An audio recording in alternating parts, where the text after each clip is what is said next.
Hello, everybody, and welcome back to Elections Daily election coverage. We're very, very happy to have all of our viewers back for what is the highest profile election and the first statewide election we've covered in quite a long time. We've got the California gubernatorial recall election for Governor Gavin Newsom. So the first question on the ballot will be a simple yes or no question on whether or not to recall the governor. If he is recalled, which would go against current polling, he would be the first governor to be recalled since Gray Davis. And then the second question just deals with the, I believe, 46 candidates running to replace him in a contingent election. If no wins out and they don't recall him, then the results are irrelevant from the contingent election. But we'll talk about the candidates later. But the leading candidates in that race stand to take over as the new governor, whoever the winner is there, only if the yes vote is successful, so 50% plus one. So with that, I'll throw it to the team. We have a lot of good insight here, and we're glad to have you all watching. Yep, excited to have to be on and to finally get this race over with.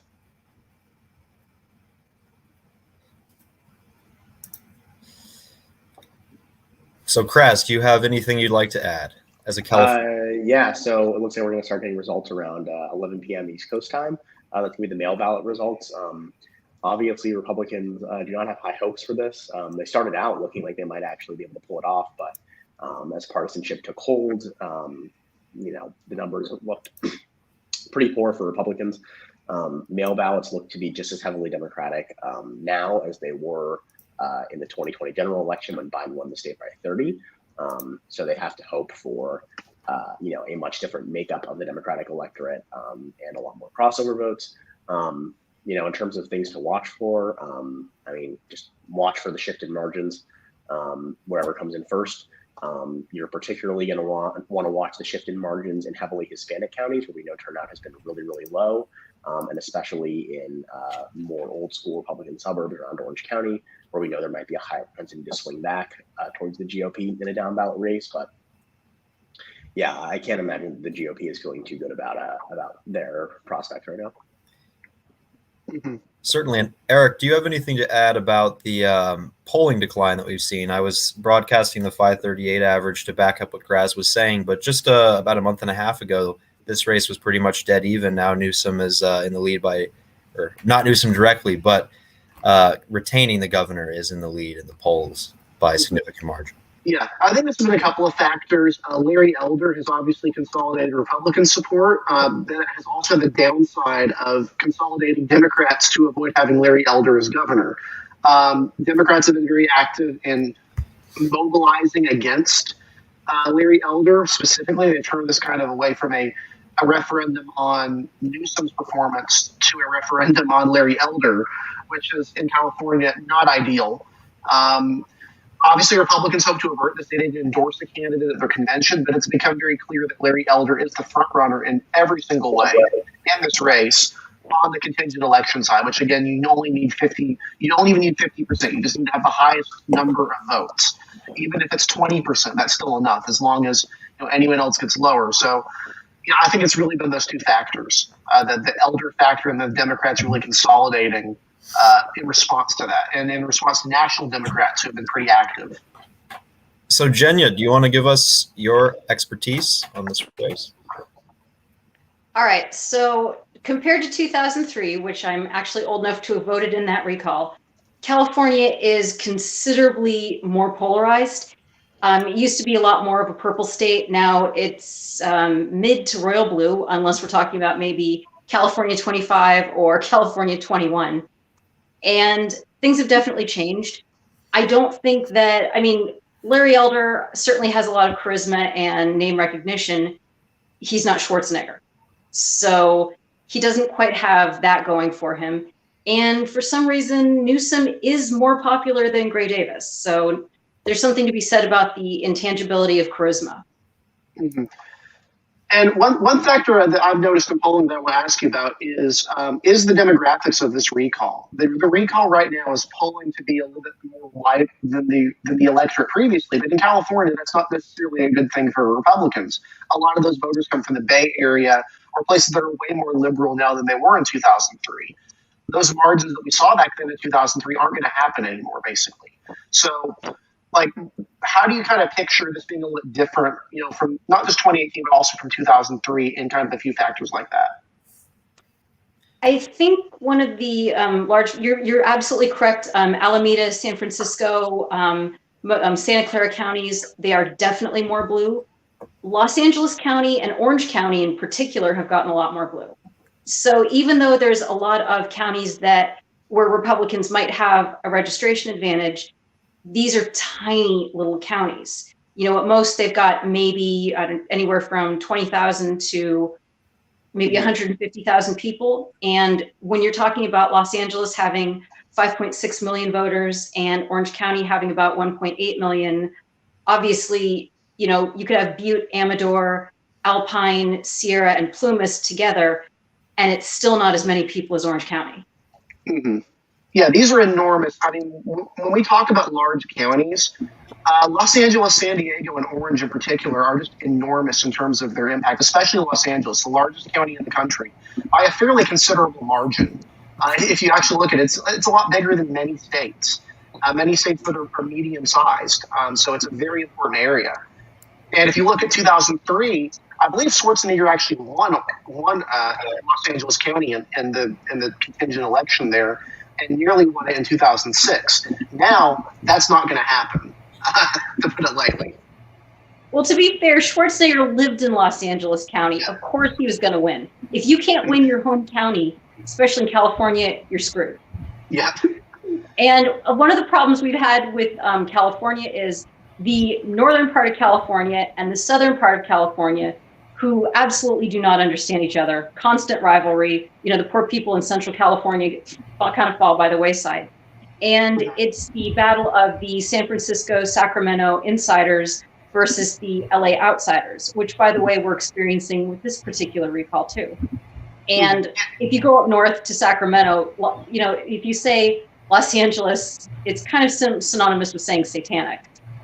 But they need the Democratic voters, so they tolerate LA a little better than they used to. Yeah, my former boss was actually lives in the Bay Area and was frequent to note about how that was sort of a big issue, how they were dealing with Los Angeles County being in the Bay Area, having a different interest, even though they're on the same side. So it's an interesting dynamic. You see this in one-party states, or states where one party has control, where you still have the factionalism, but it's just within a party.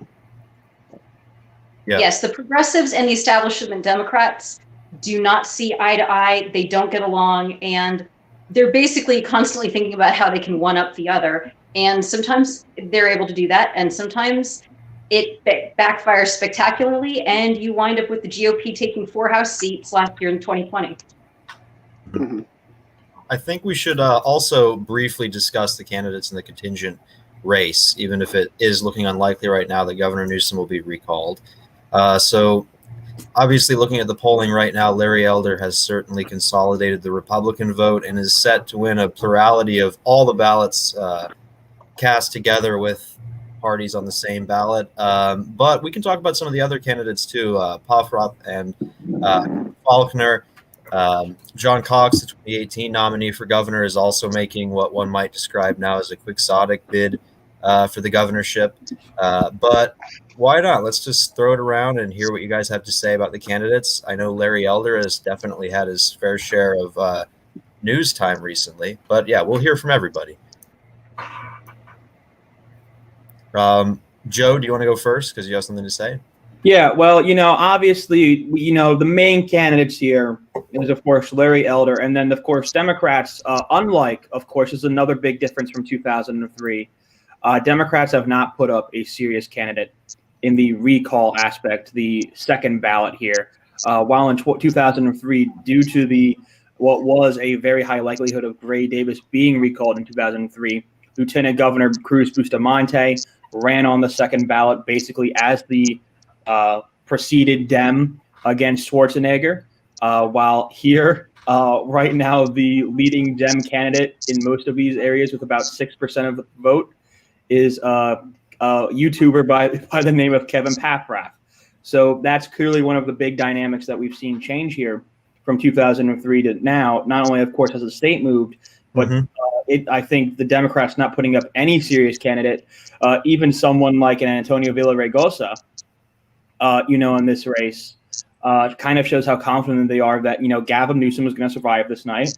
I think all 5 of us here expect Newsom to survive this night by coinciding margins.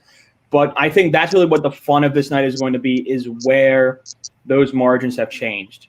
We're talking about, what are the counties that not only from 2018 governor's race might flip towards the yes vote, but also looking at the 2020 presidential race, which counties that voted for Joe Biden have flipped to voting against Newsom. There are 2 that we almost certainly expect to flip that were only Biden +2 or +1 counties. That is Inyo County, which is a smallly populated county on the Nevada-Californian border in the east.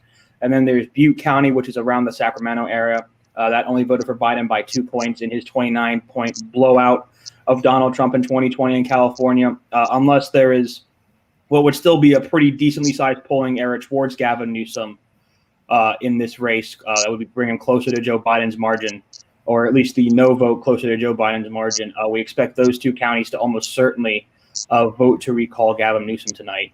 And then there's some other fun ones too. Of course, you have Orange and Riverside County, both in Southern California, that were almost double. Well, Orange County voted for Joe Biden by about 9 points. And then you have Riverside, which voted for him by about 8 points. Those are 2 counties that we're going to watch tonight that might be, Riverside voted against Newsom in 2018. Orange County only voted for him by about 4,000 votes. Those are 2 in Southern California that I think are going to be really interesting to watch tonight and see, are they going to vote to recall the governor, even though it's not likely that he will be recalled by the entire state. 2 brief points on what you said before we throw it around. I mean, I think this is funny, but Kevin, the YouTuber, actually has a proposal, and I'll cite Jeffrey Skelly on this because I read it earlier on 538, but he wants to, or one of his more outlandish proposals, you might say, is building essentially a water pipe, a viaduct from the Mississippi River to California to supply California with water. This is a serious plank of his platform, so I just thought you guys would find that funny. And then secondly, it was a great point that Joe brought up about Cruz Bustamante running, because I think one of the big things Democrats have tried to do to not only consolidate enthusiasm around maintaining Governor Newsom in office, so voting against the recall question, is helping to make sure there was no serious Democratic challenger on the ballot, because that certainly did not help raise any enthusiasm to keep Governor Davis back in 2003. So I thought that was a really good thing for Joe to mention. And I'll leave the floor open for anybody who wants to comment. Yeah, I guess actually I'll talk about 2 things here. I think that the replacement candidates are a big factor in why this race has gone the way it has. When you look at, parties who seek to pull off a huge upset in a place that's aligned against them normally, you need either one of 2 factors or a combination of both. You need an incredibly toxic candidate on the other side, such as Roy Moore in Alabama, or you need a mad candidate running against an incredibly charismatic, well-spoken candidate with a great campaign operation, like we saw with Conor Lamb's first election back in 2018. For Republicans, they got neither here. None of the replacement candidates, especially Elder. I mean, maybe not the worst in the world, but they're not. They don't inspire the kind of confidence and attention that someone like Conor Lamb did. And when you look at Newsom, he's not super well liked, but he's not Roy Moore level toxic. So that obviously was always going to be an issue. I think in terms of what I'm watching, I do want to see how the recall does in urban areas where Trump made gains, heavily Hispanic areas where Trump made gains in 2020. And I also want to look a little bit at suburbs. The reason for that is that when Pennsylvania back in the spring voted to limit the governor's emergency powers with regards to COVID, some of the places that shifted the most towards limiting his powers from the 2020 election were suburbs and well-to-do suburbs. And these were places that typically had a low level of disease burden from COVID, but high levels of restrictions. And so you see a similar pattern in California. So I wouldn't be surprised if you see, given that exit polls are showing that COVID-19 is a major factor for many voters, I wouldn't be surprised if you see maybe some bigger than expected shifts in those suburbs, but I'm not making any hard predictions or guarantees. Mm-hmm. Yeah, one thing I'm keeping it. Sorry. If I could just, I mean, I like Kraz's comparison here, comparing potentially some of the shifts when you look at how Pennsylvania kind of voted in our little 2021 primary here, especially with regards to our ballot measures. You know, sure, the suburban areas certainly trended, but the biggest trend and the big reason why those ballot measures passed was because of a near 15-point shift towards the theoretical Republican side of the ballot in Philadelphia City. You know, that was really where that big thing was made up. So I think Kraz brings up an interesting point.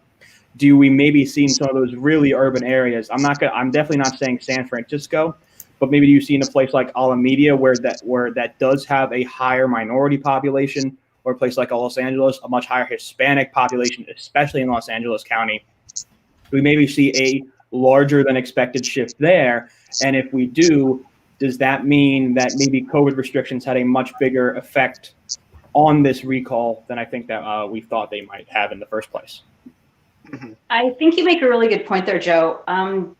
One of the things that I feel bad about is that candidate Kevin Kiley, who is a big reason that Newsom kind of got knocked off his pedestal a little bit, and he's almost a non-factor in this race, despite the fact that everybody I've known who's gone to see him or spoken to him is just blown away by his professionalism, his drive to make California a better place, his ability to beat Gavin Newsom in a court of law, which is pretty impressive. And it's a shame that his work has kind of fallen by the wayside in favor of, you know, John Cox and the Grizzly Bear and Larry Elder and the Larry Elder machine. So that's kind of a shame to see that. Going back to what you were saying about the counties, Butte County. Butte County is not a place where Gavin Newsom should expect to poll all that well. Butte County was the site of the Paradise Fire, which people lost their lives, their homes, pretty much their entire existence got destroyed thanks to PG&E's negligence. And Gavin Newsom's biggest donor, or one of them at least, is PG&E, and he cut some deals to keep PG&E out of the spotlight, and that does not sit well with anybody in the North Central California area who lost a loved one or lost their home during the fires. And for perspective here, Paradise was a fairly large city. It had about 26,000 people in 2010. Now it's down to 4,000. Almost all of the city was destroyed, and that's a major reason why there were shifts in the county. So that would be something to look on. And like a couple of those other smaller metros in the northern part, like Redding would be another one to keep an eye on. That's a fairly large city in Northern California by Northern California standards. Those would be areas to keep an eye on as well. One thing or a couple things I wanted to know. One is Fresno County is going to be a county to keep an eye on. There's lower Hispanic turnout in this race, but also, even though Fresno County is a fairly decent county for Democrats and went to Biden by about 7 points, it's actually not voted for a Democrat in a gubernatorial race in California since 1978, when Jerry Brown was on the ballot. It's voted Republican in every gubernatorial race since, although it's been very close in recent ones. So that's going to be a county to keep an eye on. If the turnout is lower, I don't know if that benefits Newsom or if it benefits Republicans if Hispanic turnout's a little bit lower. And it could go either way there. One other thing I wanted to note as well is there have been reports coming out recently from Orange County reporters that there have been some fairly long lines in Orange County. Reporter Brooke Staggs of the Orange County Register posted a map of basically dots of where the voting locations in Orange County, where they're experiencing long wait times. You'll notice right here, most of them are pretty small, but there's a lot of them that are actually experiencing about 20-minute waits, and this was as of about 20 minutes ago. So that's a fairly large number of them across the county. Not sure if that means anything or not, but Republicans would like to have higher election day turnout, even though this is going to be predominantly vote by mail election. So that can be something to keep an eye on, and whether or not Orange County does go back to the Republican side. I think we're generally expecting Michelle Steele's district, congressional district, to flip back into the recall column in this election. Generally speaking, that was a very competitive district last time at the presidential level and at the congressional level. So that's one thing we're probably expecting, I would think. That'd be an area to keep an eye on as well. Oh, and one other thing I want to note was compared to last time, I think Jenya might be able to make a couple points on this. Is in 2003, Democrats adopted the exact opposite strategy. As mentioned earlier by Joe, was the slogan was "No on recall, yes on Bustamante." That did not work. It didn't work at all. This time, the slogan has been "No on recall, blank on the second ballot." They're not even telling people not to even pick anyone, just to vote no and don't even vote on the second one. Very, very different strategy from last time, and I think it might have actually worked. Yeah, I actually think that was I want to chime in on that. I think that was a key strategy, because when you think about, how can yes on recall win, its path to win was going to be to peel off Democrats, right? So how can they do that? Okay, well, there's dissatisfaction with Newsom, so maybe, but the way to do that is to get Democrats, especially progressive ones that were never huge fans of Newsom, get them excited about someone on the recall ballot, and then get them to vote yes, in the hopes that they'd be able to get their guy, to the win on the replacement ballot. And so Democrats did an impressive job, really, of clamping down on any kind of dissent, any kind of run from progressive, or even just a popular Democrat in general. So I think that's been very key, because as the election has come closer, Democrats have realized they don't really have a choice on the replacement ballot.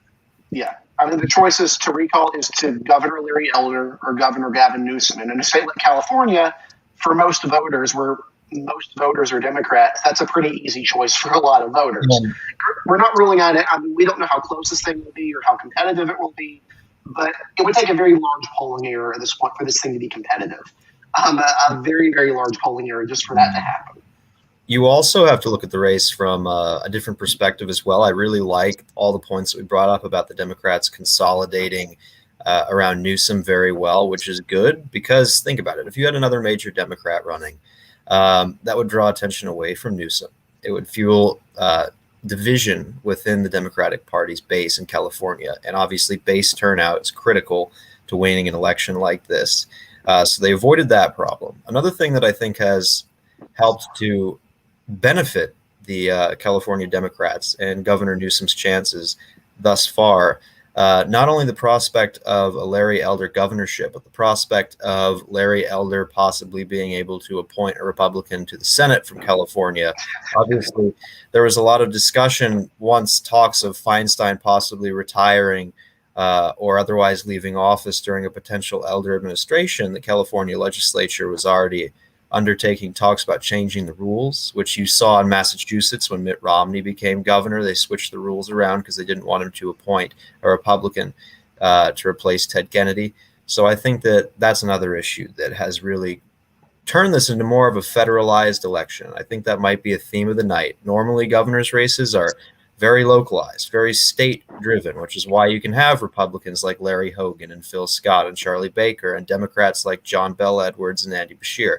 But if this is a federalized contest tonight, and again, it's not a traditional gubernatorial election, it's a recall election, but still, very, very important. It's a very important distinction to make, and it'll certainly impact how Californians, particularly Democrats, go to the polls today, or already would have gone to the polls. All right, I'm going to play devil's advocate here for 1 second. Now, is it that people are coalescing around Newsom, or is it the Dems know they don't actually have anybody better or who would have a snowball's chance in hell of winning? Part of the problem with 2003 is Gray Davis was about as exciting as a Crisco sandwich, and Cruz Bustamante was basically the equivalent of the plastic bridegroom on top of wedding cake. Neither one of them had any charisma. And then you come in with Arnold Schwarzenegger, and like the two are going to pale in comparison. And although that didn't exactly happen this time, I do think it's almost kind of a white flag that the Dems waved, in that they're like, oh, we don't have anybody better. It's very similar to California 25 with Christy Smith, actually. And it's worth it's slightly more viable than Smith right now. Yeah, I mean, it's worth noting, Democrats that had that battle in 2018, they had the former mayor of Los Angeles running for governor, didn't make it to the second round. Short of someone like that showing up, and even then that would be questionable as to whether or not you have that, it's really not done. And it's worth noting, of course, Newsom has done some stuff to appease Southern California voters. He appointed Alex Padilla to the Senate, who's from Southern California, from LA County. That's a fairly substantial concession in a state where, generally speaking, you have a big divide between the Bay Area Democrats and the Southern California Democrats. So maybe that's also a little bit of a factor there as well, possibly of shoring that up a little bit, preventing, someone like that from making a move to try and do that. Because all it takes is one person. Anyone can run for governor, and almost anyone can get on the ballot, apparently. I mean, you have Caitlyn Jenner running, you have John Cox, you have a bunch of Kevin Piffrath. I mean, you have so many people on the ballot. It wouldn't have been that hard for someone to get on. Yeah. The question is just getting someone good, and they clearly didn't. So, Kraz, would you like to go over your thing? Yeah, I want to jump in with one thing right before polls close. So just to get this out of the way, when polls close at 11 p.m. Eastern time, we're going to see mail ballots drop first from every county. Mail ballots drop first, just to get that out of the way. Those are going to be mail ballots you're seeing and mail ballots that were turned in prior to Election Day. And so obviously, of course, there are also going to be questions, how representative are these? According to Steve Kornacki, and I'll read this tweet from him, the mail ballot batches reported first in 2020 mostly came in before Election Day and should be the most Democratic / Newsom friendly. But the shift from these initial votes to the final result in most counties wasn't too dramatic in 2020, with Biden's percentage generally dropping about 5 points. I don't know if he means Biden's percentage, like his overall margin, or his percentage of the vote, in which case you would expect to see about a 10% shift in margin. But either way, if Republicans want a chance at recalling Newsom, these initial mail ballot drops should be 15 to 20 points more Republican than the 2020 results in those counties. And that would put them on track to make it a competitive race. Anything less than that, you see 5-10% shifts, it's going to be an early night, presumably. Yeah, like what we're talking about here, to do a recall, you probably need to be approaching 55 to 60% recall in San Diego County. And this is a county that voted basically the opposite in the presidential election. So that's a tall order right there. Those early drops will be important, though. And it's worth noting they are the most Democratic, as you mentioned. If you look at the previous one, I think it was like 68% Democrat at first when the California results started showing up in 2020. It turned out to be a little bit closer than that, not much closer, but it was not a 68 to, that was not what happened ultimately. Now, one thing that might be worth noting is not every Democrat voted no on recall. I have talked to Democrats who decided they just could not take it anymore. So party affiliation, and although it's a general guideline for yes or no on the recall, I wouldn't say it's an absolute. There were probably some folks who were nonpartisan or Republican who were like, Newsom's not my favorite, but on the other hand, I don't know about Larry Elder. Mm-hmm. So it'll be interesting to see which way that breaks. I don't know if the candidates, if Newsom does survive the recall, the second part of the question, I don't know if they're going to post data for that, but all right, may the magical ballot fairies be with you. Polls have closed in California, ladies and gentlemen. It is 11 p.m. Eastern time, 8 p.m. California time. Polls have closed across the state. We are expecting first results here in California shortly. I believe both me and Harrison are watching the New York Times database for reporting. I believe Mr. Greinitz is as well. But polls have closed in California as we prepare to see mainly the first ballot results. Should Gavin Newsom be recalled, we do not expect for that measure to pass tonight. Once we start seeing first results, we expect to possibly make a call very quickly. I'm going to pass it back over to Kraz now as he kind of gives a little bit of a rundown. Yeah, sorry. One thing also to clear up, I wanted to clear up, if Newsom is not recalled, and Jenya would know better, but if Newsom is not recalled, the ballots for the replacement candidates will not be opened and tabulated. California could do that if they wanted, but they don't. So we will not know. I think it'd be an interesting academic exercise to see where the votes broke down. But basically, if he's not recalled, we're not going to know anything about who would have won or, what the partisan breakdown was. So yeah, Joe, if you want to. No, that's disappointing. Yeah, it is disappointing. This is very interesting from Ed O'Keefe at CBS News. Is just coming across my Twitter feed. CBS can characterize the recall race as lean, no, or to keep Gavin Newsom in office based as on our exit polls, which is not a projection for no. They are saying that this is a leans no race based on their exit polls, which I don't think too many of us would have characterized that race. Of course, Mr. O'Keefe could be characterizing lean as different than most of us analysts do, but that is certainly something interesting from CBS to say that this recall is only leans no. I think that is certainly an interesting point to start us off on tonight. Mm-hmm. I think it's going to be closer than people projected.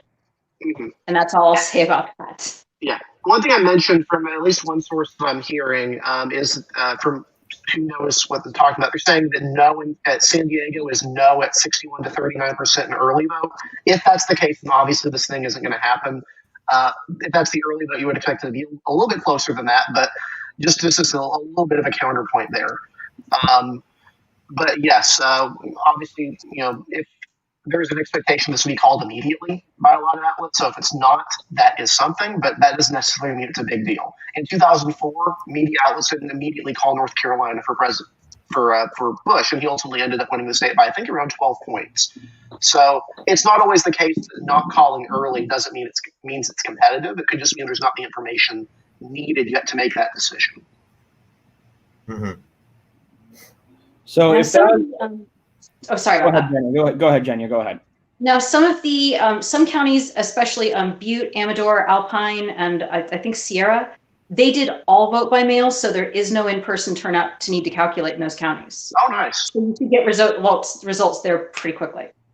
Mm-hmm.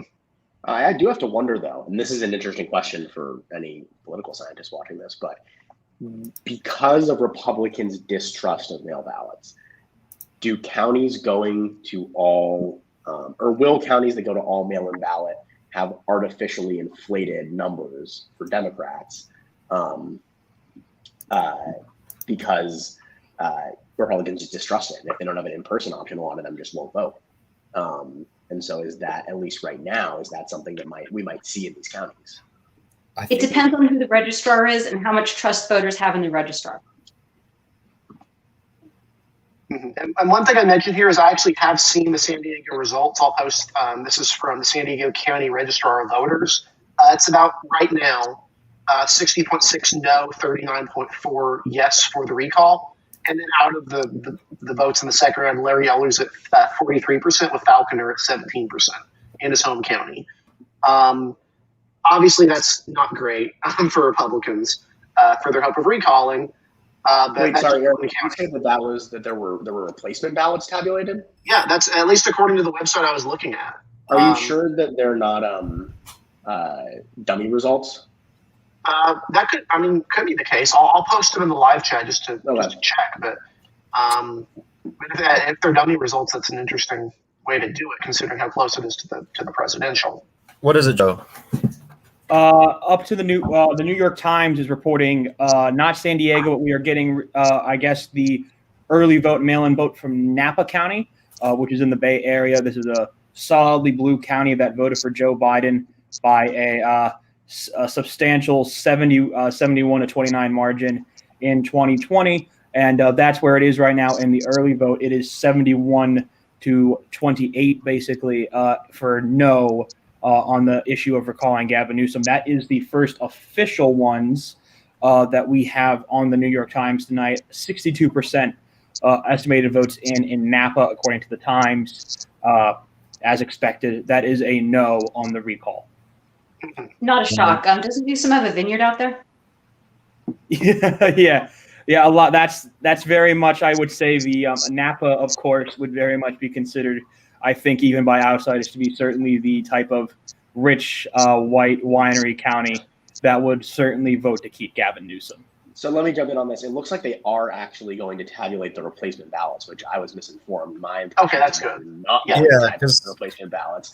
According to the New York Times, and this is interesting, Larry Elder is crushing the replacement ballot in Napa County. He's winning with 39%, and no one else is even remotely close. But I will note an important fact. In Napa County, there are 36,000 votes, and there are about 10,000 votes for yes. So that's to recall Gavin Newsom. On the replacement ballot, only, according to the New York Times at least, only about 16,000 people voted on the replacement ballot. Yeah. So less than half. And it looks like, if you're assuming that pretty much everybody that voted yes voted on the replacement ballot, which is a pretty safe assumption, right? Then it looks like something like half or like more than half of Democrats did not vote on the replacement ballot. And I mean, Joe, go ahead. Update from Orange County, and I think Eric will be okay with this. We're going to pass it over to Eric, I think, for this moment. But first, Orange County early mail-in votes here. No, 58% to 42% yes in Orange County. In the early votes here. Yeah. Or we expect Orange County to get much, much closer than that once we start seeing the in-person votes come in. At least we expect it to.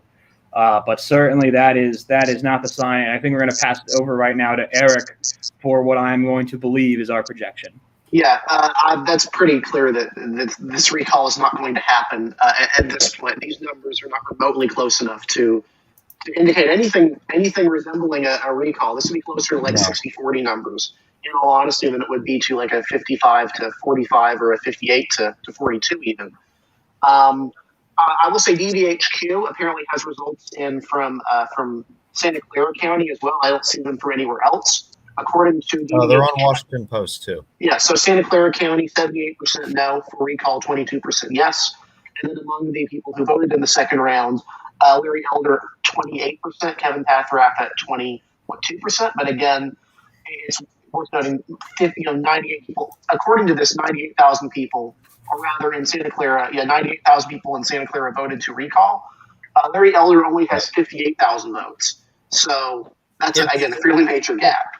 It's certain right now that, I mean, no doubt, Larry Elder is dominating the contingent election. But again, that is completely irrelevant when you look at what is otherwise shaping up to be a typical statewide Democratic win by coalition here. That's certainly what it's looking like. Like Eric said, a 60-40 race if these numbers hold.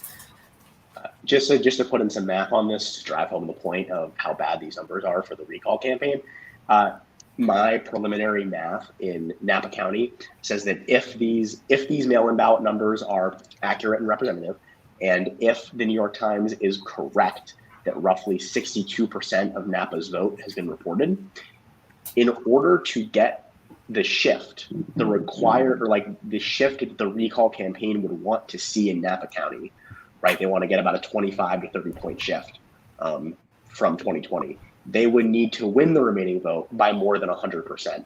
And I'm going to guess that is not, even from some optimistic estimates, don't put that in the cards. Joe has an update. Yeah, so this is maybe the first sign of a little shift here in Merced County, which I'm going to guess again, the early mail-in vote here in Merced County, which is in that Central Valley portion. Here is the interesting data we talked about. This county voted for Joe Biden by 11 points almost in 2020. But in the early vote, it only voted for no by 4 points in their early vote. So that is something a little bit interesting in Merced County, again, in that central part of the state. The early vote, the no vote, which we believe is the early mail-in vote. We do see a shift in Merced County towards the more Republican side of things, which is kind of the first county that we've really seen do that tonight. Mm-hmm. It's worth noting Merced is a competitive county in elections generally in California. It's a competitive district as well. So it wouldn't be surprising if this were a little bit closer than the 2018 election, that a county like Merced might be a little bit closer. That wouldn't be surprising entirely. Keep in mind, 2018 was a 61 to 39 win for Newsom, or 62 to 38 win. So even a 60-40 would be marginally closer than that. Oh, the Orange County, there's about 150,000 in-person votes that they still need to be tabulating. Okay. Just so somebody, Rob Pires just got back to I me. will say we've gotten our first piece of like semi-good news for the recall campaign. In Trinity County, they dropped their early vote, and in Trinity County, yes is winning by 9 points. Now Trump only won this county by, it looks like, 5 points. So if we get a shift from election, but that's still under enough. Yeah, and that's a tiny county. I will say it will not be surprising to me to see a lot of these rural counties shift more than their urban and suburban counterparts, mainly because we know Latino turnout was terrible. To be blunt about it, it was really bad. And so basically knowing that and knowing the Democratic base in a lot of more rural counties is rural Hispanic voters. If they didn't show out to vote, all the white Republicans are going to be the ones voting. So, we could see bigger shifts in those counties that could maybe not be representative of the state as a whole. Yeah, as we're noting, these counties are all very small and pale in comparison to Los Angeles County. Yeah. Los Angeles County alone has about as many people as the state of North Carolina does. And we're one of the largest states in the country. So you could have a massive swing in just the Northern California counties and places like Colusa or Trinity or places like that, and it will not matter. You could win 100% of the votes there, and it wouldn't matter. Possibly. I mean, if there's a shift like Kraz mentioned in these counties that don't really relate to their urban and suburban counterparts, you could see the recall effort maybe doing better than Cox, so maybe getting over 40% of the vote. But again, it's not going to be enough to win right now. I'm getting a report of that in Los Angeles, 76-24 in their early vote for Los Angeles. So again, the change in dynamics here from 2003, extraordinary. Just continued blowout margins. Polarization has done it. Yep, it truly, California is, gone and gone and gone as a kid. It's California. It might be important to mention, but it's Washington Post right now has no at 53.6% in Fresno County. Yes, and that would be just the early votes, right? I would believe so. Yes. So that would be again if that were if election day votes come in, that would be very similar to the actual result in Fresno County last time, where it was within 1 or 2 points but voted for the Republican. That would just indicate barely anything has changed from 2018. I know that this is not what we're all here for, but I just want to point out that because so many Democrats are skipping the replacement ballot map, the county map, will be the most ludicrous thing any of us have ever seen. And in fact, if I'm running the numbers correctly here, Larry Elder is winning Napa County by 29 points over Pathrath. And extrapolating those numbers, that means that he would be on track to only slightly lose San Francisco, which if the election day numbers shift this slightly, you could have a map where a Republican placed first in San Francisco and it would be covered red. So we're not all here for that, but I just want to point out that that's a possibility. And Kraz can talk about this, but this is an area so Democratic that they had a Republican on a transit board that was endorsed by pretty much all the power players in San Francisco, and a no-name random person just ran on, he's a Republican, we need to get rid of him, and won. The story with that was San Francisco, his name was James Fang. He was on the transit board, and he was in such trouble for his for his re-election, that in order to present himself as more moderate, when the transit workers went on strike, the entire board was like, you need to get back to work. And he was the only one that crossed the picket line and joined the strikers. And so then he spent his whole campaign like, I stood with the strikers, which is rare for a Republican, I must say. He still lost. Yeah. And just another point of how ridiculous this is, Marin County, which is just infamously suburban liberal, north of San Francisco, Larry Elder is leading Kevin Pathrath by 8%. In Marin County. That's only with 26% of the vote in that, of course. So the Democrats are actually outnumbering Republicans, I think, in the second round there. But you're going to see a ridiculous map where Larry Elder is winning Santa Clara, where he's winning Alameda. Actually, Kevin Pathrath is pretty close in Alameda. He's only down by 3 in Alameda County. So. He overperformed in Santa Clara as well. I was really surprised. He got 22% of the vote. That's impressive. Yeah. See, this isn't a competitive election, but this is going to be fun because this is going to, as Chris has said, lead to some of the most ludicrous election naps in history. Post this on Twitter, and I'm pretty sure someone is going to say this is the real result. The Larry Elder landslide is the real result. And Still, Larry Elder getting around 40% of the vote is incredibly impressive in a 46 candidate field, even though most of those candidates are just nobodies. Also, Nevada County came in, and the margin for no right now with the early ballots is just looking a little bit larger than the 2020 presidential margin. But I thought that was notable as well. I think it's 59%, and Biden won. That got 55% of the vote there. yeah, And I will say hi to Natalie Adona, who's their registrar, and she's awesome. But yeah, so it's 59 to 40.6 in Nevada. And again, that's a really tiny county. So and that's a county that's Democratic federally and was closer in the gubernatorial race. I think Placer County right now, Democrats are no is leading by 3% with the mail-in votes. That's another competitive county. Keep in mind, California is a pretty diverse state politically. There are a lot of counties in Northern California, like Placer, like Butte, that are competitive and that Democrats have won and do win. Small counties. Some counties, I mean, if I had to pick one county where I expect a reversion, it would be the biggest fluke county of the state of California in the last presidential race, and that is Inyo County on the border. Given how narrow the margin was and how rapid, you might say, the swing, or how stark the swing was between 2016 and 2020, I would say that that's close enough where it could flip back. Yeah, Although I was saying Inyo is also a confluence of factors. We're relying on a lot of tourism, which had obviously been crushed by the pandemic, and high Native American population. We know Native American voters came out at super high rates for Biden and voted for him by huge margins. So, And again, not replicable for Newsom in this and election. again, it's a small county, so for perspective here, this went from a Trump plus 13 county to a Biden plus 14 votes county. So that's a pretty stark shift there. But again, you've got about the same amount of people in this whole county that you would have on one city block in LA. So yeah. Oh, that's generous. That's generous, I think, to say that 18,000 people is a city block in LA in some of those areas. I actually will say this one thing. Looking at these replacement ballot results, obviously they're not really going to tell us a whole lot, but I will say they actually might be a useful barometer of where the California GOP primary electorate, and by extension, kind of the GOP primary electorate in general, is at.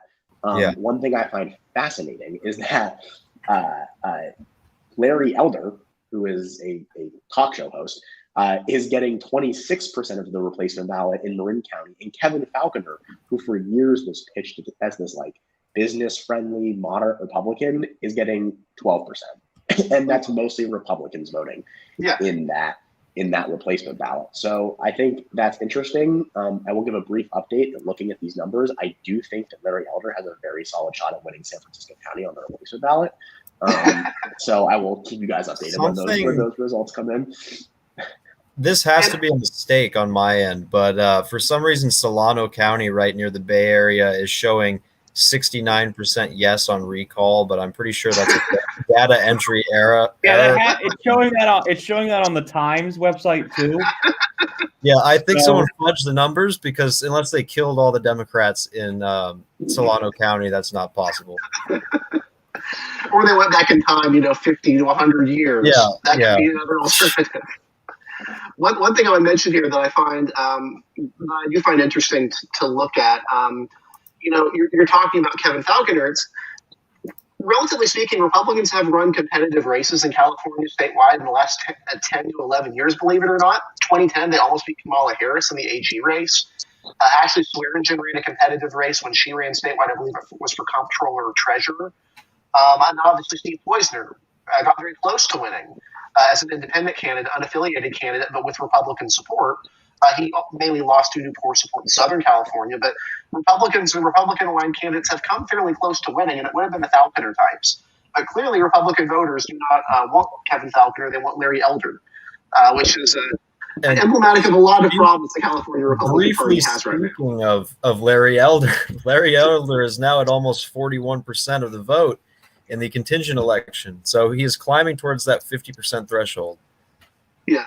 All right. Sacramento's got like 98% of their precincts reporting. It's 30% no, or 65% no, and 30% yes. Does Yeah, anyone that's want pretty- to answer this question at all? Just, it might be good to generalize it. I mean, you can kind of extrapolate, not just Solano County. Is there anything with Hispanic turnout as a whole that anyone wants to touch on? It's unusually low this time. Yeah, I mean, Yeah. keep in mind, in California, people tend to assume the reason California shifted to the Democratic Party is because of Hispanic voters. It's not. Republicans lose white voters in California. In many areas, if you're a white liberal voter, you're more likely to be a Democrat than a Hispanic voter in a lot of ways. So if the turnout is really high for white voters in the Bay Area and it's lower for culturally conservative or even down ballot conservative Hispanics in the Central Valley, that's not a benefit for Republicans. That's a downside for Republicans. Kings County just voted yes on the recall. Oh, wow. Which It's one was that? 60.3 yes, and then 39.7 no. Let's compare that to the previous presidential election. Kings County, for perspective, is a very Republican county in the Central Valley, and so in the presidential election, it voted 55 to 43 for Trump.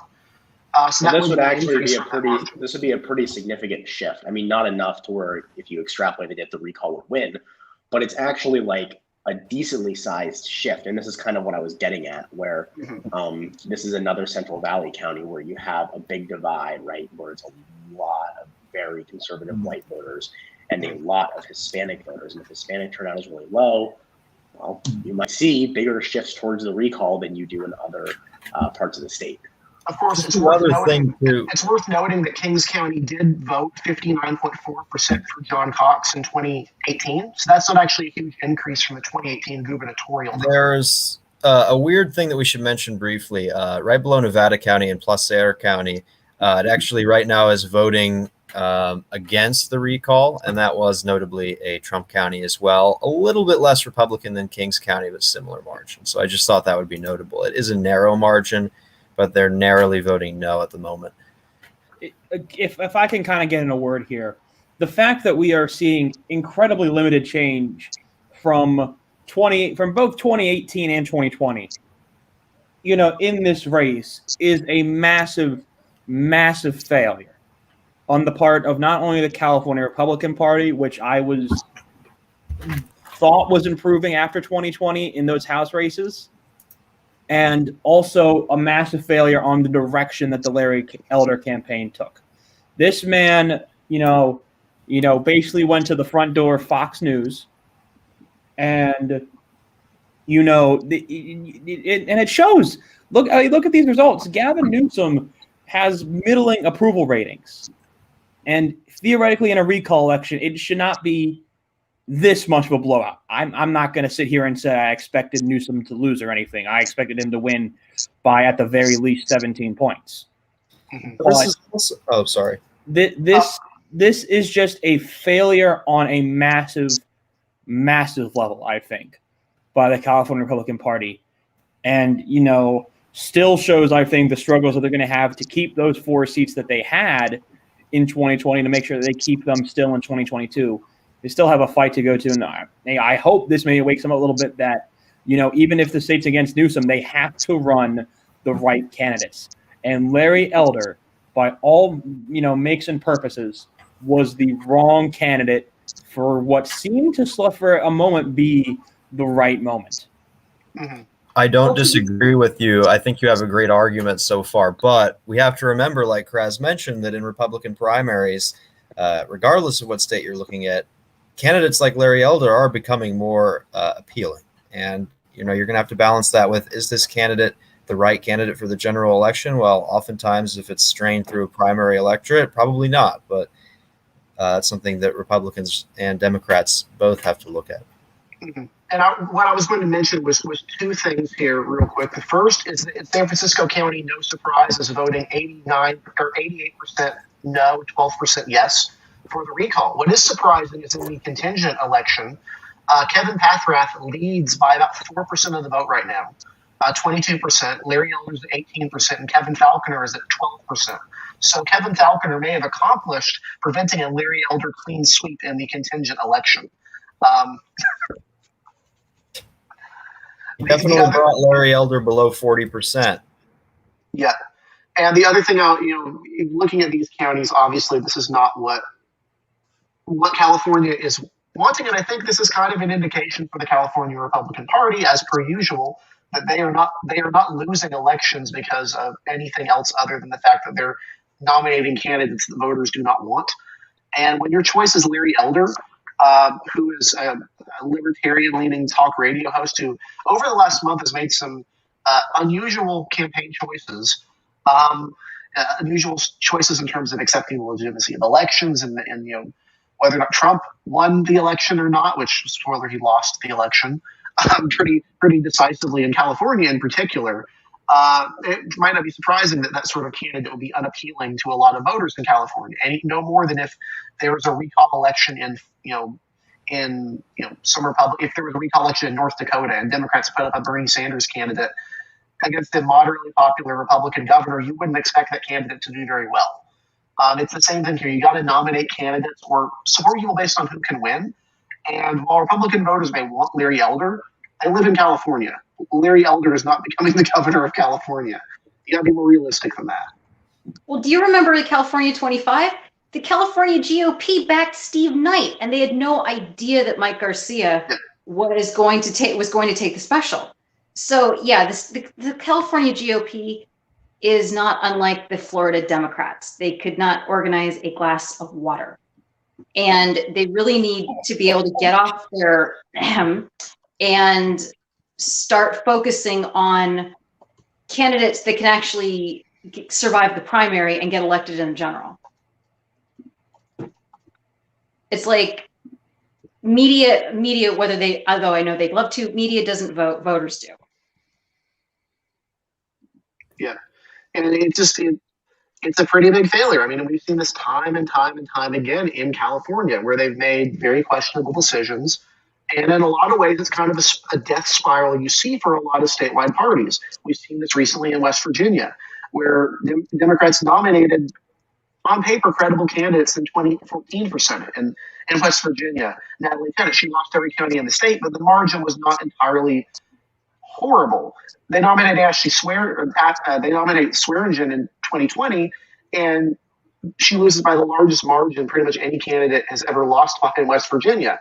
Like, you see this in states all the time where it's trending one way, the voters are leaving, and then all that's left is this angry core of voters who are just not moving on and willing to accept where their state is moving and who can win. We see this in Republican states and in Democratic states, and until some of these parties start realizing the reason they're not appealing, you're going to see losses like this, and you're going to see them be pretty terrible. All right, Merced just shifted to no. Lassen and what's the other? And Lassen voted yes. In Los Angeles, it's looking like no early, but there's still another couple thousand. There's still like another 1,000 precincts to tabulate. And again, what county seat? Oh, sorry, Joe. I will say this is kind of interesting. Riverside County, which again was, I believe, only a Biden plus about 8 thing county in 2020. In the early vote, only has it at about no plus 9. So comparatively to Orange, you might be seeing potentially a closer flip back in Riverside County potentially than Orange County, which I don't think most of us expected going into tonight. I don't think this is necessarily shocking if the assumption is Republicans are going to trend better with Hispanic voters than with suburban voters going forward. The only positive sign for Republicans so far is that Hispanic voters didn't turn out a lot, and the ones that did turn out voted less Democratic than they did in 2018. That's basically it. Like, until we get stuff from maybe Compton or something, that could be an indication. That's a city that went from that 4% Republican to 11% Republican in 2020. If it's similar to that, that might be a good sign for Republicans, but it's also still only winning 11% of the vote. To kind of match up on your point here, this is maybe the only solace for Republicans in California tonight. Gavin Newsom won Hispanics 65-35 in 2018. Theoretically tonight, as the no vote, the no vote's only winning them 58-42. We don't know whether that's based on lower turnout, of course, or not for this election, but that might be the only solace that Republicans can take from that, is that we do see that Hispanic trend continuing to happen. And again, like Eric said, that might explain why in Riverside we're seeing a more reputable, shift in the vote than we have in a place like Orange than maybe we expected.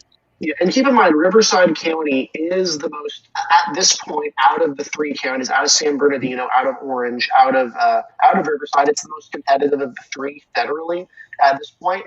It's the only county up until 2020 that had a Republican in Congress, Ken Calvert. It has a lot of rural Hispanic voters out in the eastern portion of the county. The district that was formerly represented by Mary Bono Mack and is now represented by I'm blanking on his name. It's represented by Raul Reyes, basically a Hispanic Democrat that's become very popular in that district. I would not be surprised if it's the closest out of the three because it is, aside from maybe San Bernardino, it does have a lot of those voters that could maybe shift over a little bit. But, this is also a county that Republicans won in 2018. So if they're losing it, that's pretty embarrassing this time. After all of the controversies with Gavin Newsom, out of all the hoopla, the hullabaloo over a recall, to lose counties you won in 2018 when you were losing the governor race by the largest margin California Republicans have lost a governor race in a very, very, very long time, that would be a substantial egg in the face for Republicans, to put it lightly.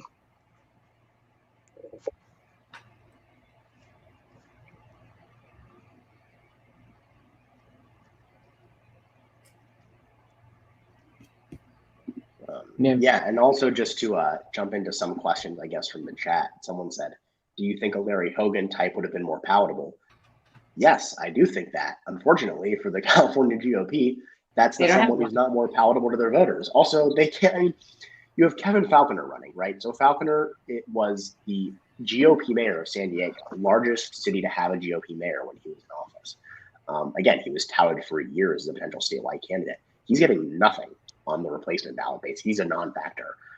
Then you've got, Ted Gaines. I didn't even realize that until I looked at these New York Times. I didn't even realize Ted Gaines, who is a state senator, a Republican state senator, is on the replacement ballot, and he's getting 0.6% of the vote.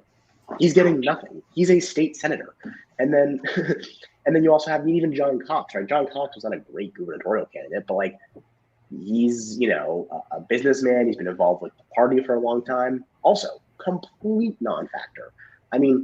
Every single semi-serious candidate on this replacement ballot that you could envision being somewhat palatable in a general election is doing absolutely nothing with GOP primary voters, and that's an issue for them. And another consideration, would many of these Republican voters who came out to vote for Larry Elder have voted in a recall if the choice was Kevin Falconer? That's a possibility there. There's a reason Republicans didn't endorse at the convention. It's not just that they didn't want to choose a candidate. It's also that if they chose Larry Elder, that's a sign. But also if they chose Kevin Falconer, that dissuades their voters from turning out because he's more moderate than Larry Elder. It's kind of a disaster for the recall side. When you have a governor that is not the most popular governor, he's only Biden approvals at plus 15 in the exit polls. Newsom approval is not bad, but it's not what you would expect of a Democratic governor in a Democratic state like this, and you're getting these margins. That's pretty embarrassing. The other thing I would note, I've checked the vote totals from Riverside, from San Bernardino, and from Orange, and out of the three, Orange is the most of the three counties. Orange is the one that's the most voting for no. It's also, aside from the Asian voters there, it's the one with the largest portion of, I guess you would call them, white liberal voters. San Bernardino is substantially more diverse. Riverside County is substantially more diverse, I would think, at least on the Hispanic front. So that's not a huge shock to me that out of those three that you're seeing it like that. And then of course, San Diego was more liberal than that. And then Imperial County. Maybe the only factor that Republicans could look at this and say, look for something positive is Hispanic voting, but we don't know if that's turnout or just the people that voted or what. Republicans are kind of banking on the Hispanic trend that they saw in 2020 being a long-term thing across multiple states in the country. So that's a positive data point, I guess, if that pans out. We don't know if it will. I will say this is I know a lot of people are wondering whether or not Republicans, I know that Larry Elder's campaign was buying heavily looking like they were going to be buying heavily into that this was a rigged election, that somehow a D+30 state was going to rig it for the Democrats. Jenna Ellis, who of course is of Trump lawyer and nutcase fame, has said on Twitter that she blames Larry Elder for nationalizing this race instead of focusing on Newsom's terrible leadership only. And that's certainly a state. If you think that Larry Elder is going to get any traction, if someone like Jenna Ellis isn't really on board with that, me thinks that Larry Elder isn't going to really get much help in the range of that this was somehow a rigged election. Mm-hmm. I want to say this because I think Jen, you may find this interesting, is that in Los Angeles County, Larry Elder is crushing it in Los Angeles County. He has 37% of the vote. Yeah, 37%. Pathrath is at 12%. Falconer is at 10%. Just absurd margins for Larry Elder in this contingent election that does not matter, and also that saw a large chunk of the yes voters just deciding not to vote. Or no voters, no on the recall voters, just deciding not to vote in it. This will be one of the most hilarious elections, and I do expect a full precinct map from Kraz on the contingent election. I do expect that at some point. So. All right, it looks like Merced switched over to no. It's still 52-47. Wow. And compare that to 2018. And Merced County in 2018 was 52-48 for Newsom, so that would be no change. That's pretty bad, to put it lightly. Especially when that's one of the more competitive areas in the Central Valley. You would expect to shift a little bit from in a race where there's a shift of a couple points. That's one of the ones you mentioned at the start, that if there was going to be counties that flipped from Newsom to Elder, then it would be or Newsom to yes on recall, that will be one of them. And if the margin is indeed 52-48, that's identical to 2018, quite literally. Yeah, I think really what we're going to – I think really what we're seeing this come down to is, the Elder campaign, or at least what he was trying to do, their messaging in the last month of this recall election was bad. It's a borderlining on stupid. So I think for the California Republican Party to not back someone like a Kevin Falcone or even John Cox, with his grizzly bear and his ball of garbage, probably the bear should have run. The bear, you know what? The bear probably would have done pretty good. Take the third there. I'm sure we can find an Airbud loophole. I'm sure we can find an Airbud loophole in the California rules. There's nothing saying a bear can't run for governor, and so it's the state flag, a bear for governor. To bring my point back, though, this was never expected to succeed for Republicans, but we expected them to at least make an effort and to try and knock down that margin between the absolute knife in the back, blowout, explosion margins that we've seen from Democrats since 2016 in California. We were expecting them to try and knock it down below 20 points. Now, obviously, election day voters yet to come in, but at the moment, it doesn't seem like that's going to happen. And that even in itself should be considered a failure for the Larry Elder campaign and what they messaged on to try and get rid of Gavin Newsom. The messaging was wrong. The messaging is what failed. And that's really what kicked this recall effort in the can. And now millions of government dollars have been wasted on basically a rehash of 2018 at this point. And I mean, California cares what they spend. I mean, the hearing people, especially on the left, complain about how much this cost, it's like, did y'all get possessed by the Howard Jarvis Taxpayers Association? Seriously, it is hysterically funny for me to see the people on the left go, it was too much money. It's like, no, compared to 31 billion in EDD funds fraudulently paid out, 251 million is a drop in the bucket. It's really about or something per voter. Or the train from Merced to Bakersfield, the two cities in California that most need a rail connection, a passenger rail connection. That seems a little bit more expensive than this recall election, and only marginally less useful. Yeah, so I Only mean, marginally more it's useful. not the cost. I mean, the biggest thing I'm kind of worried about is the fact that this election is not going to crack 50% turnout. And since everybody got mailed a ballot, that was a massive waste of paper. Yeah. And I'm wondering, because California does try to make it very easy to vote and return your ballot.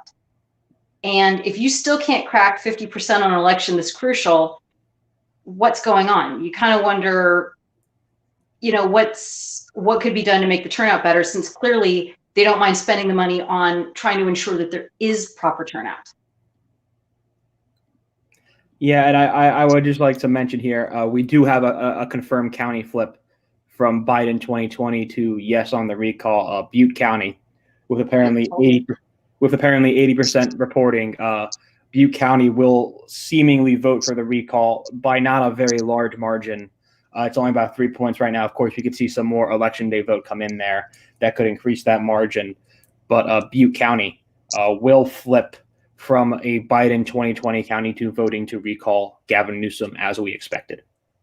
I actually am curious to hear your guys' opinions on this. So one thing is that if this ends up similar to 2020, I have a hard time squaring that with the national environment, just because we've seen Biden's approval numbers go down pretty noticeably in the last couple months. And, you know, well, I've been off social media, so I don't know. But I from what I gather, polls have gotten a little better for Republicans in terms of generic ballot, and in the VA or in the Virginia gubernatorial race, they got a little better. So if this is similar to 2020, I would have kind of a hard time squaring that. But I'm interested to hear your guys' thoughts. If there's a shift from 2020 towards yes to recall Newsom, even if no still wins by a large margin, let's say it's no plus 20, right? That's still a 10% shift from 2020. Do you guys think that is significant? Like, should we look at that and say, like, yeah, the recall fell short, but it's still got a 10% shift from 2020. That's pretty significant. Or is it, nah, low turnout election, you know, this is useless? I mean, I would mention that 2020 was still only, you know, it was a 63 to 30 or 34 election. So it was about, like, that's what, D plus 29. D plus, or basically no plus 20 here would be a 9% shift. I think the special election average has been 6%. Also, it doesn't matter. I don't know if it matters too much, because this is a weird election, a very strange election. This is a, you know, you have the whole second ballot. You have this. It's very, very. I would caution off of judging any federal election or any federal trend off of one state election, even if the state is California. I mean, if Republicans want to go pat themselves on the back of their head that they got 9% closer than in 2020, I guess go for that. But, I mean, they could have put up a brick for a candidate, and it would have probably done better than Larry Elder. So I don't know if I'd really be applauding. I think there's an interesting comment though. I want to. Someone asked a question for Jenya, which is, who has the worst party, or which is the worst of the state parties? California GOP, Texas Dems, or Florida Dems? The California GOP. Florida Dems can at least get some candidates in at the state level. The California GOP keeps backing the wrong horse and then wondering why they can't win the race. And it's like, y'all need to take a minute, take a deep breath, focus, and remember, there are counties that will vote GOP. It's just that they're little and they don't get a lot of attention, and you've got to start winning over the voters in the larger counties. It's you can't be content with Butte, Amador, Lassen, Lake, and Madera. And then maybe Fresno and statewide races. Like, you got to be doing better in places other than that, right? I mean, for me personally, I don't get how a state party can't look at California and see there's a north-south divide and try to find some way to leverage that. That seems like a pretty obvious divide. They're basically dividing the Central Valley in the north against the rest of the state. Try dividing the North, Bay Area versus the rest of the state. That could maybe do something. It would seem like there's a bunch of other strategies they could do other than just, we have Larry Elder and we have the bear guy. Trump did 1 point better in California in 2020 than he did in 2016, despite doing 2% worse nationwide. And the reason for that was he made actually like significant gains in very diverse areas like the Central Valley, or some parts of Central Valley, I should say.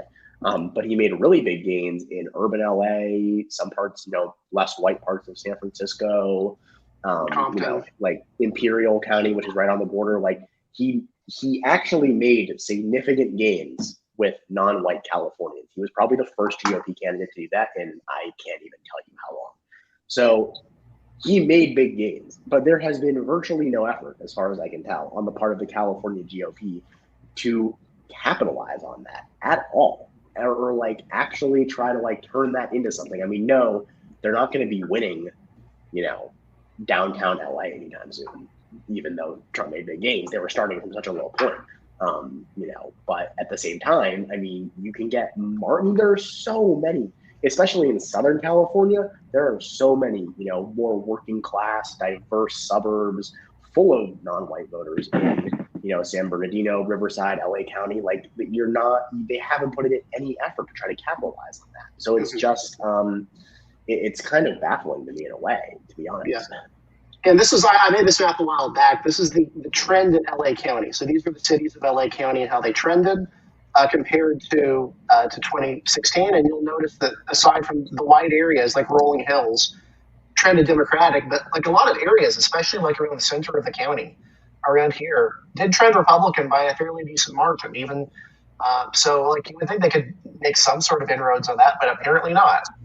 I think the lines are a little bit easier to see on my computer, but like you get the idea. Is like they actually did pretty well, all things considered, in some of those areas.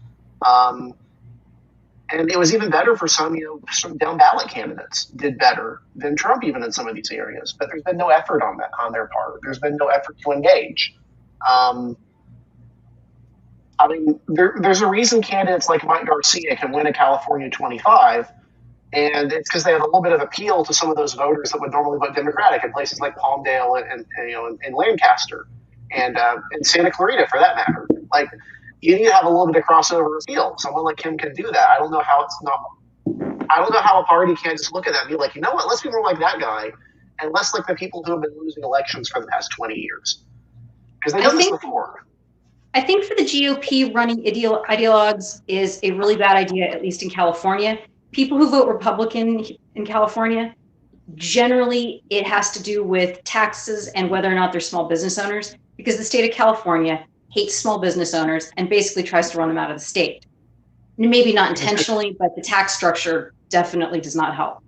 So I think that's one of the reasons I think Trump pulled so well in California overall, comparatively speaking. It's because he's not an ideologue at all. With him, it's all about business and tax structures.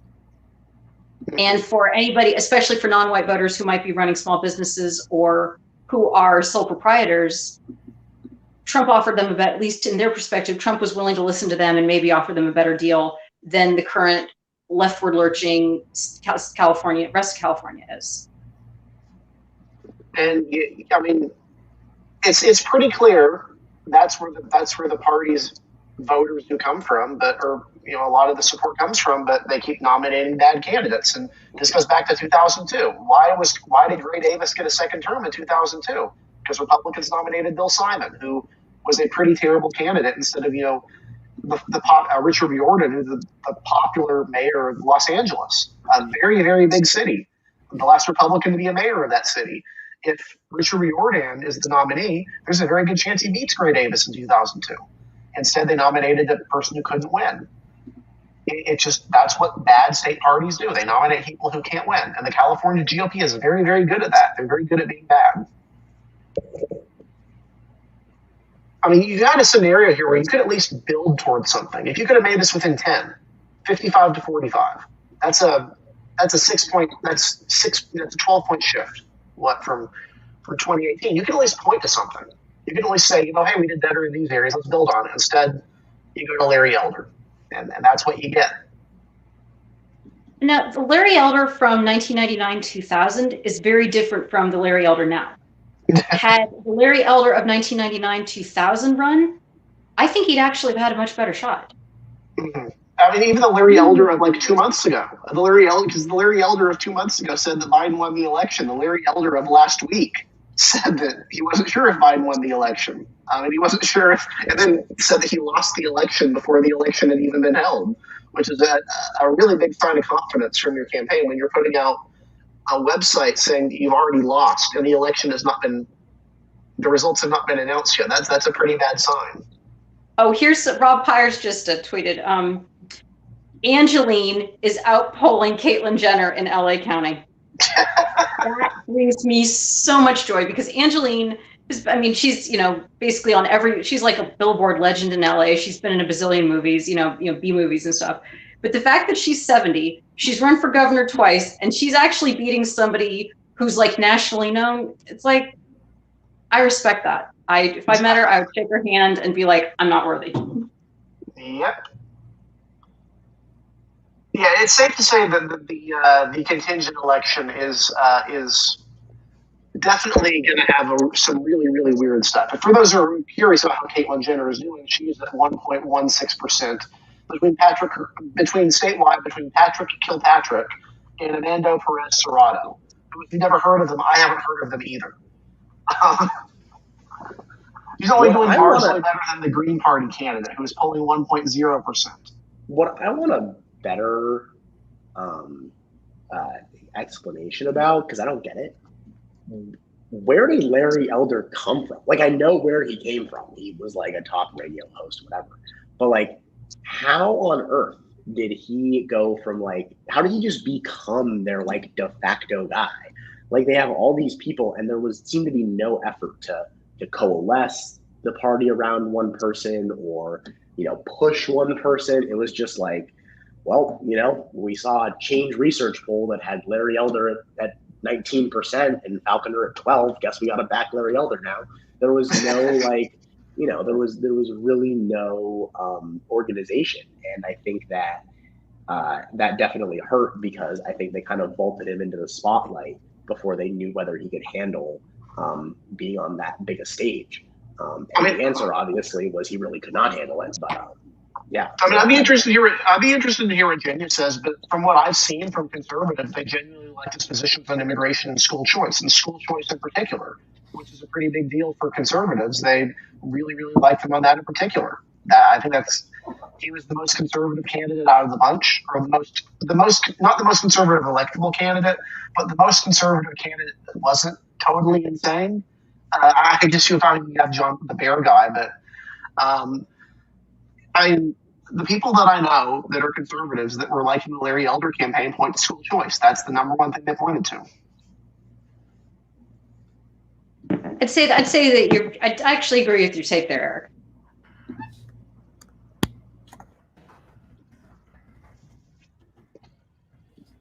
Yeah, I mean, it's been interesting to see these numbers come in.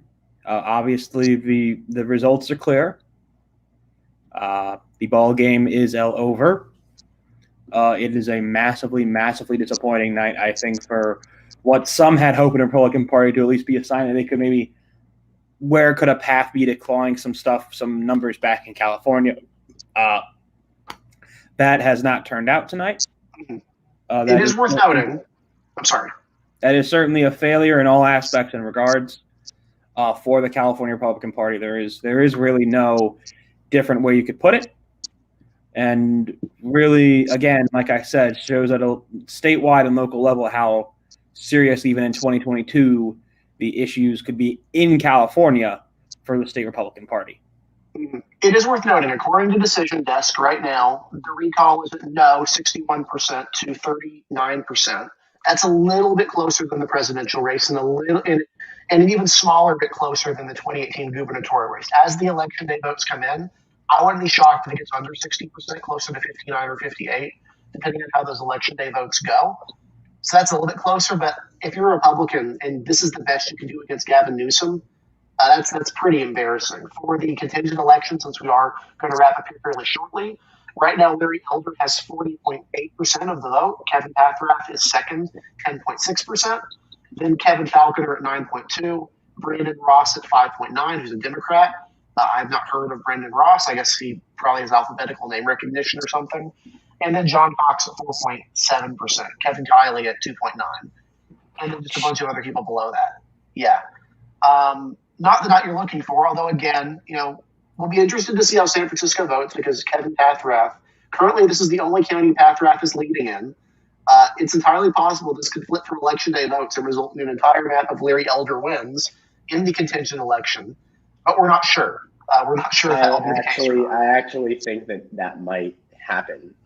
I spoke to someone in the GOP who said that they believe that election day vote will be super in favor of the recall. Not enough to really move this in any significant way. They still think Newsom's going to win by like 20 points, but like significant enough that I actually do think Larry Elder has a really, really good shot of. So basically, we can just recreate the Jeb meme, but with Larry Elder.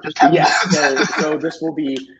Not that it actually means anything, but I think it will be hilarious to see Larry Elder win every single county. And it will also be indicative, by the way, of just how many Democrats completely skipped the second ballot. Like I am actually I've said a lot about the GOP's disorganization. I'm actually impressed that the California Democratic Party was able to keep their voters in such lockstep that almost a very solid majority of them have completely skipped the replacement ballot. There is no there's nothing. So I'm actually very impressed by that. Now, the one thing I would ask is Alpine County is the only other county that's left that I think that Pathrath could maybe have a chance in, and that's just because Alpine is horrible for Republicans. It's a very small county comprised almost entirely of white liberal voters. That could be potentially one where it could be close, but I don't think even that one would be. I mean, it would be funny if it was San Francisco or if it was just Alpine, but I don't think he has a chance. So there's virtually no votes in Alpine. There's a couple hundred votes. What you have to look at in any county is the ratio between yes votes and then Elder's percentage. And in Alpine, the few votes that are in, so I'm not going to draw too many conclusions, but yes has 44%, and Elder on the replacement ballot is getting 49% of the vote. So there's no even if yes does significantly worse than that, he's still up. I think he would still easily win that county. I think legitimately, if I had to take a bet, I actually think he'll win every county. I think he's worse than San Francisco. I mean, look, Larry Elder is the only Republican who could have won in Marin County. I think we can make that meme now. Yeah.